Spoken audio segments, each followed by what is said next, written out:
what's incredible is in 5 seconds flat, self-doubt can take over and rob you of your power, and rob you of joy, and rob you of your potential. Or in 5 seconds flat, you can actually use one stupid little trick to push yourself to grab it. What I loved in the book is because you paint the picture so very well, you're also just a good writer. So you paint the picture like I could feel the crisp, winter air of Boston, like stalking you out of the under the comforter. And so I could really feel it. I was there with you, as Chris's business is struggling. And so you really feel all of that. And so the moment when you do the countdown, you spring out of bed and you're almost like taking yourself by surprise and you're like moving before you realize it. But you're reading it from the perspective of, I already knew who you were. So it was, that gave me the chills. It was more difficult to picture you as stuck than it was to know, I know where she goes, right? I'd already seen the TED Talk by the time I read the book. I knew what you were doing from a media perspective. I knew how many people and companies you'd help. So for me, it was like watching it in reverse. So I'm watching it from the safety of, I know she crushes it. So if this is the thing, and I love that this isn't your first book, like this was the secret that you planned to like keep hidden in the drawer forever. Oh yeah, I was not gonna tell anybody because it was stupid, and it also works, and so it's my thing, and it's not your thing. But see, the real thing that happened for me, and this is something that is a really important topic for me, is that there's when you talk about personality, so extroverts, introverts, a lot of us really, I know I did this, I was all wrong about what confidence meant.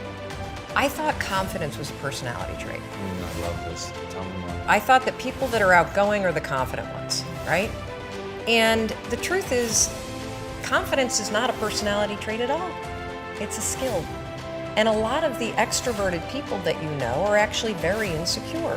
I used to be one of them. I used to be the kind of bossy, crass loudmouth that didn't believe in myself, that didn't believe in my ideas, that didn't have the confidence and the courage to really be the real me. Who I am, who I'm not, flaws and all. There are a tremendous number of introverted people that feel uncomfortable putting the attention on themselves, but they're very, very confident in their ideas. They definitely believe in themselves. And so when you start to separate confidence not as a matter of personality, but as a skill that you can acquire, because confidence is the ability to move, in my opinion, from thought to action. Because when you're a confident person, you believe enough in yourself and your capabilities that you're willing to try, that you're willing to share. To me, confidence isn't the assuredness that it turns out, it's the willingness to try. And that was a huge insight for me. And what a lot of people don't know about me, although I share this on stage and I'm extremely open about this because this is a topic that's really important to me, is that the single most profound use of the 5-second rule is mind control. And I say that as a lawyer. I will tell you, you can use this stupid trick to cure yourself of anxiety. Yeah, I wanted to talk about that. So you struggled very profoundly with anxiety. So walk us through like some nuts and bolts of how you use the 5-second rule, because I think my hypothesis and the reason we founded Impact Theory is that the world is living through two pandemics. The pandemic of the body, which everybody understands because it's so visual. Yep. Being overweight, dying of diet-related diseases such as diabetes and things like that. But because the second pandemic, the pandemic of the mind, is invisible, people don't realize how pervasive a suicide is, and I think it's the leading cause of death among young men. I mean, it's crazy.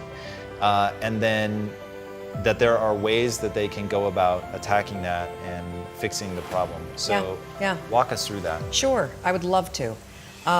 So first of all, I literally have struggled with anxiety my entire life. And anxiety, for this conversation, the way I define it is the habit of worrying spiraled out of control.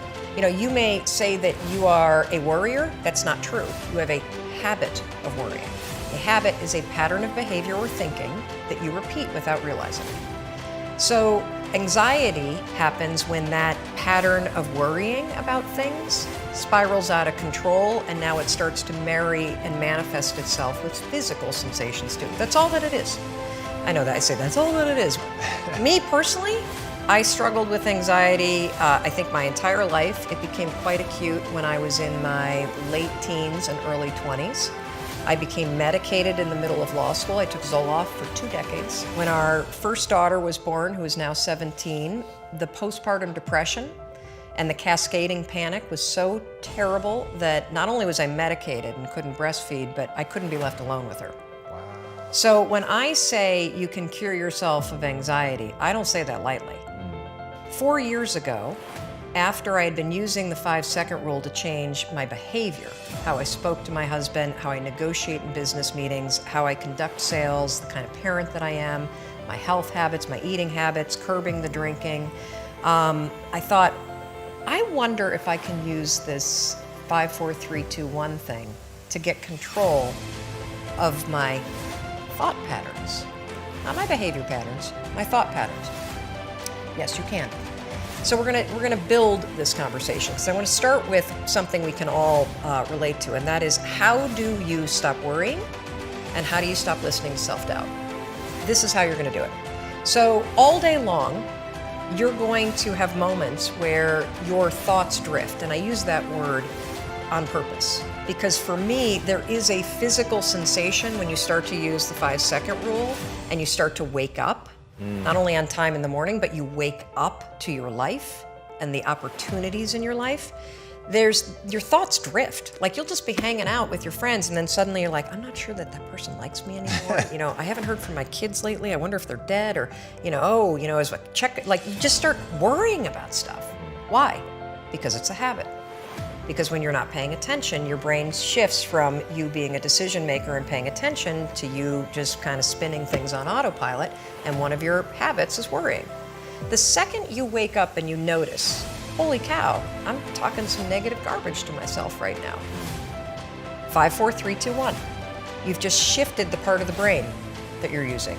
You've shifted from the basal ganglia, which is where your habit loops are spinning, and you've awakened your prefrontal cortex. You've also interrupted that pattern. Now what you're going to do, because your mind is actually ready to receive a different thought because of the counting, now you can put in an anchor thought. Like if you have a mantra, if you've got a vision about the way that your business is going to turn out in 5 years, if you just have a thought that makes you really happy and proud, insert that. Now, why does this work? It works because of the counting. And I'm not kidding. We know, based on research, that positive thinking alone, not effective. In some instances, trying to force yourself to think positive can actually make the worries worse. Why? Well, the reason why is because it's really hard to just change the channel. What we have to do first is basically interrupt it and turn off the TV, and then turn it back on with the prefrontal cortex awakened. So the counting is essential. And so you can start using this today.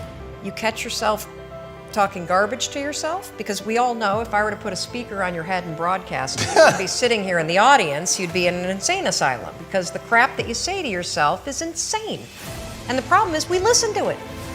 You'll be in a sales meeting and you'll be undermining yourself. They're not going to buy. Oh my gosh, I'm in trouble. You're not even present. 5, 4, 3, 2, 1. Switch it back. Get back to that vision that you have about toasting your success, or this customer being really happy, or you being proud of yourself. Whatever that vision may be, you can control your thoughts. And this is not just us talking about it. This is a tool that you can use. So let's take it a step further. So worrying, if you let it go unchecked, what will happen is you will get used to worrying. You will get used to living in a state where you're slightly agitated all the time. Let me talk a little bit about agitation. So what we know based on research is that physically, in your body, so physiologically, being excited is the exact same thing as being afraid. Let me say that again, because it is so important. In your body, being excited is the exact same thing as being afraid. Your body doesn't know the damn difference. Your heart races, your armpits sweat, you're like, you may get tight in your throat. Your cheeks may get pink like mine do when I get excited. The only difference between excitement and fear is what your brain says. And the problem is, if you have a habit of worrying, guess what you're going to tell yourself is going on?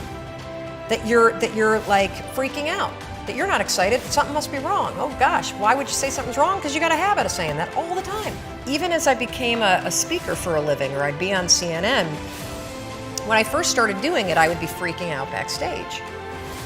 But even though, like, you know, just last week, standing backstage, about to go on, 8,000 people, heart races, armpit sweat, you know, my hands get clammy. I'm not nervous though, not at all. I'm excited. And so I developed this technique, and research out of Harvard, not based on my technique, but something very similar, proves that if you basically, right before you're about to do something, take a test, run a race, public speaking, a business negotiation, ask somebody to marry you, whatever it may be that gets your heart racing, just do this. Go, I'm excited. I'm excited to give that speech. I'm excited to ask him or her. I'm excited to do this race. I'm excited. Because what happens is you give your brain context, so your brain doesn't escalate the stuff going on in your body. Your brain's not worried. Make sense? Yeah. So you can combine this with the 5-second rule. So we know how to do worrying. You catch your thoughts drift, 5, 4, 3, 2, 1, anchor thought. If you start to feel your heart racing, 5, 4, 3, 2, 1, to awaken the prefrontal cortex, and then start going, I'm really excited to do this. I'm really excited to do this. Another technique that you can use is ask, I think they call it interrogatory questions, where instead of giving yourself a pep talk, say, well, why am I ready to do this? Why am I ready? Because that'll force you to answer the question, which then convinces you. So why am I ready to close this sale? Why am I ready to give this speech? Why am I ready? So those are two strategies that you can use backed by science that are proven to actually make your performance be much better. Now let's take it a step further to anxiety.